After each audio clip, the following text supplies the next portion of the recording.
Hi everyone, in this video I'm going to show you how to turn on maintenance mode on your Samsung. So if you find this video helpful, please give it a like and make sure you subscribe for more useful tutorials.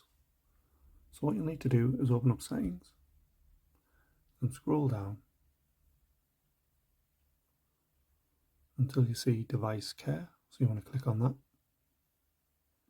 And then again scroll down and you should see maintenance mode at the bottom. So you just want to click on that and this will just let you know maintenance mode protects your privacy while someone else is using your phone, such as when you're sending it for repairs. Then I'll just give you some more information that you may want to read through. Then when you're happy with that, just select turn on. And it'll give you an option to restart without creating a log, but it does recommend you to create a log before turning on maintenance mode.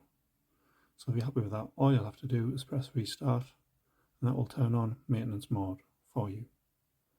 Thanks for watching.